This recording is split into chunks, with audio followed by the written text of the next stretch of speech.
Boa noite, moçada da Uniplac, acadêmicos do 7º semestre da Educação Física, bacharelado da disciplina de Esportes Paralímpicos. Professora Cristina Sutil saúda a todos com o desejo de encontrá-los bem, com saúde, energia e motivados para seguirmos o nosso curso. O assunto da nossa videoaula de hoje é natação paralímpica. Preparei um roteiro que está organizado da seguinte forma. Na primeira parte, uma apresentação breve da natação a partir dos Jogos Paralímpicos de 1960. Cito os tipos de deficiência que puderam participar e competir de fato neste evento. Na segunda parte, a inserção da natação brasileira em Jogos Paralímpicos e também alguns atletas brasileiros. Na terceira parte, características da natação paralímpica e as questões da classificação de atletas em competições. Quarta parte, regras e adaptações.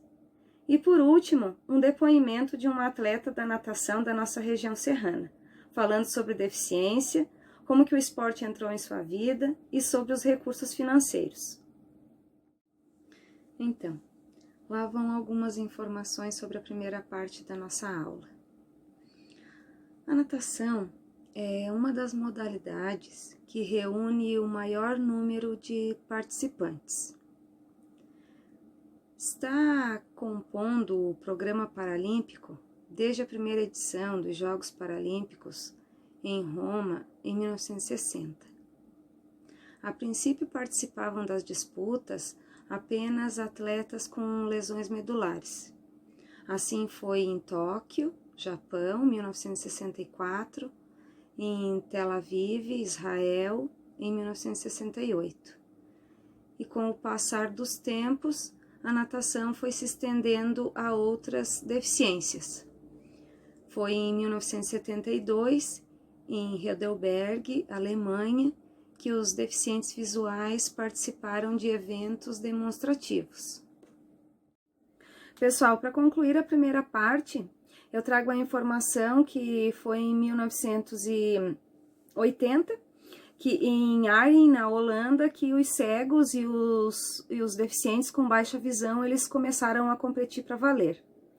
Agora, entrando na segunda parte propriamente dita dessa videoaula, que o assunto específico é a estreia do Brasil na natação paralímpica, a informação é que isso aconteceu em 1972, em Heidelberg, na Alemanha, mas as primeiras medalhas para o Brasil elas vieram só 12 anos depois, em Stoke Mandeville, na Inglaterra. Foi com a Maria Jussara de Matos.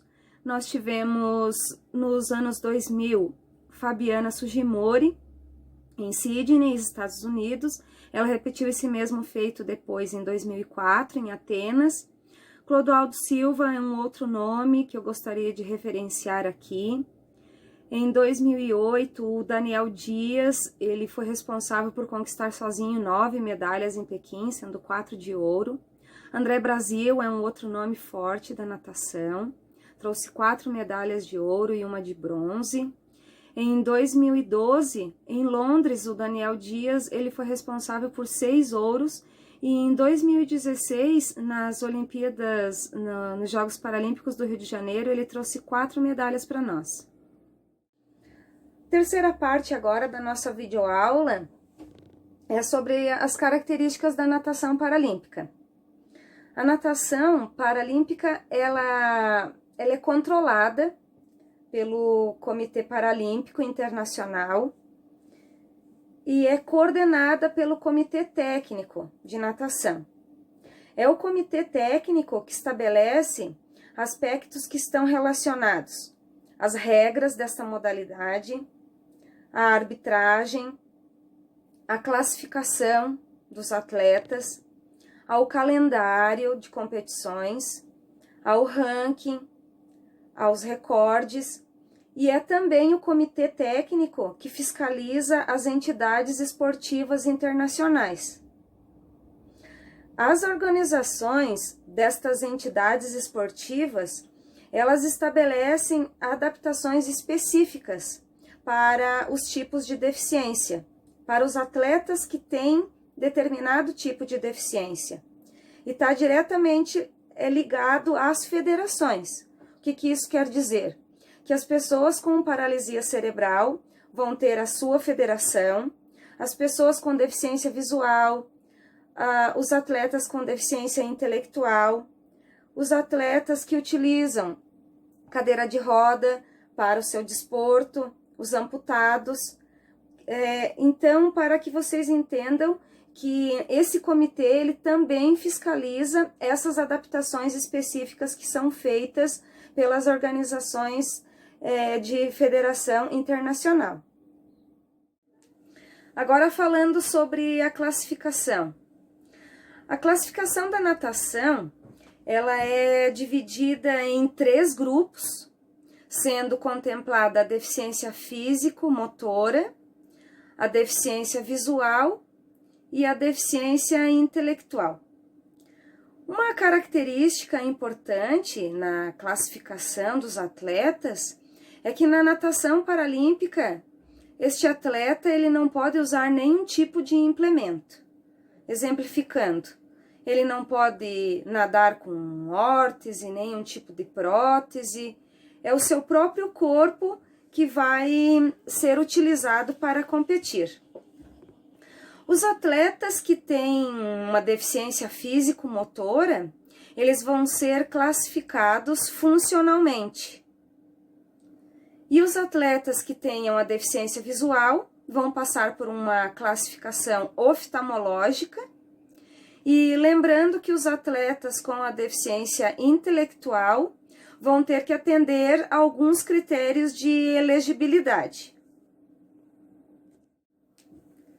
Vale lembrar que um atleta ele é considerado elegível para participar de determinada prova se na classificação que ele estiver sendo avaliado, ele cumprir todos os critérios, estiver dentro de todas as exigências do manual de classificação.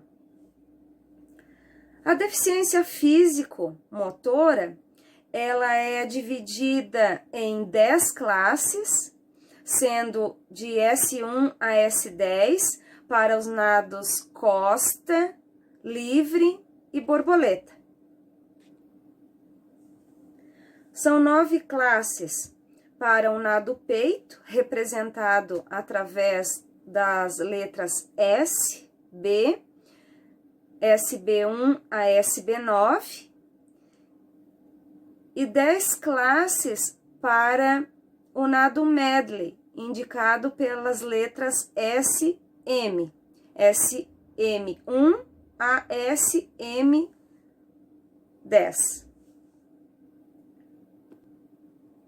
Os procedimentos que são adotados por essa banca avaliadora de classificadores funcionais estão os chamados classificadores clínicos, que são os médicos e os fisioterapeutas, e os classificadores técnicos, que são onde está a oportunidade de ter o professor de educação física, já contemplando esta equipe de classificadores.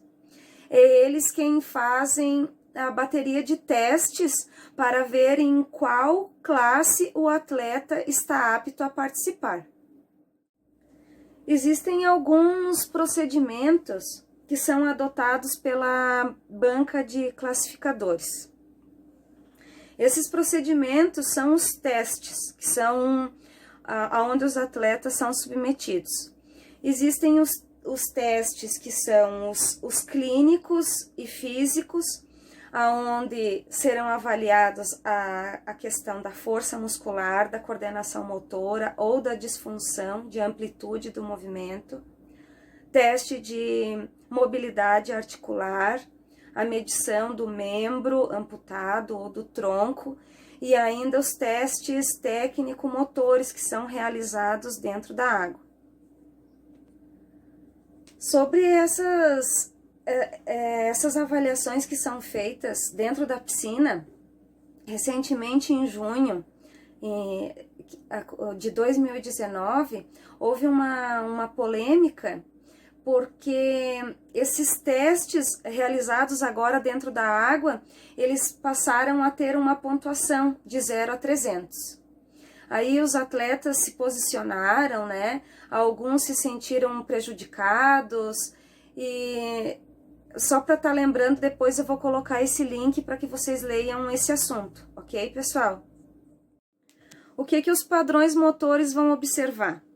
Eles vão observar os tipos de lesões medulares, a paralisia cerebral, vão observar as amputações,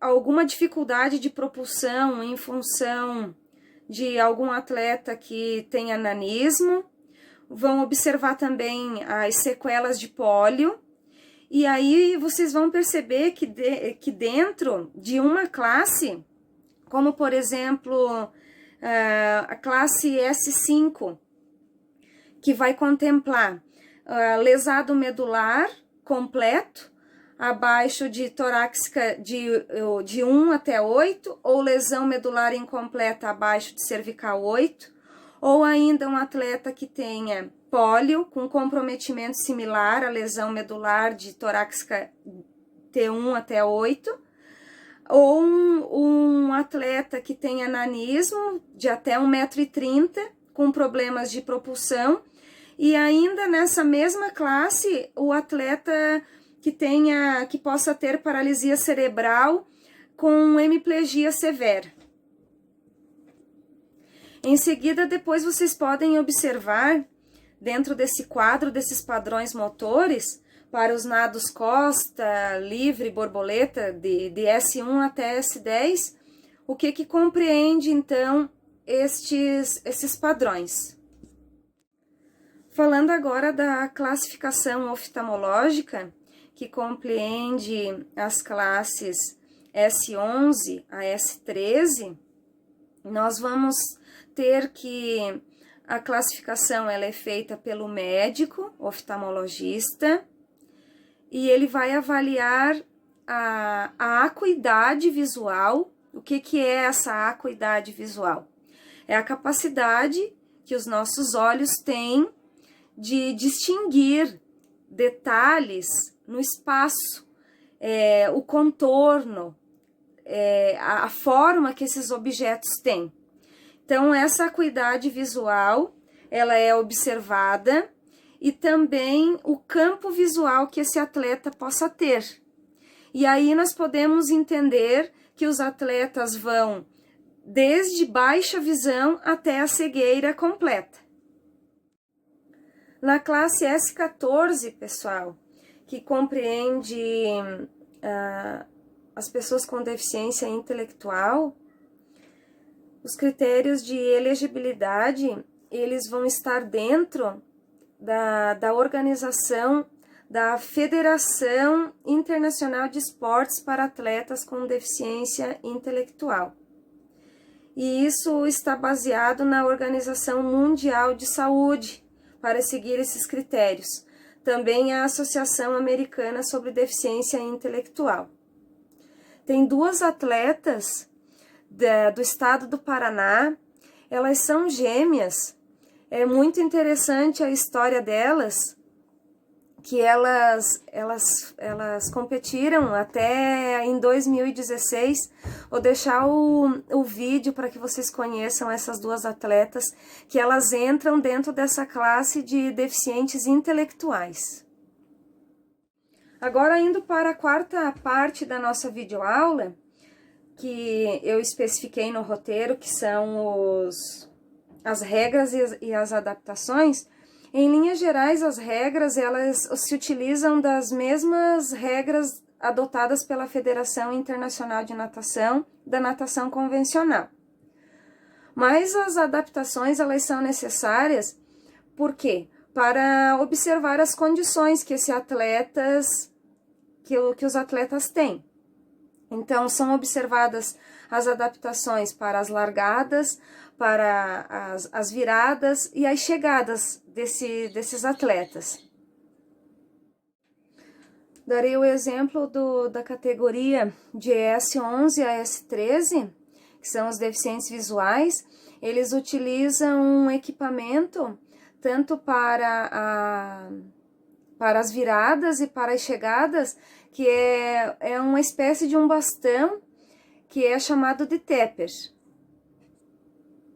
E no caso de um competidor que tenha com uma deficiência física, visual ou intelectual associada à surdez, o treinador deve indicar-lhe o sinal de largada por meio do toque ou poderá solicitar o sinal visual strobe light.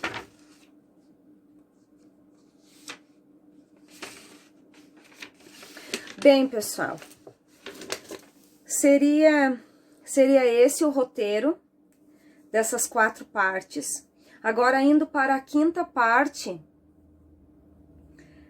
onde eu disse para vocês que nós teríamos o depoimento da nossa atleta da região serrana, eu vou colocar o vídeo na sequência que ela gravou para nós. Espero que vocês tenham aproveitado. O nosso encaminhamento será: vocês vão assistir essa videoaula, vão fazer as suas perguntas, vão enviar, e aí na próxima semana a gente volta a falar sobre esse assunto e já deixa um outro assunto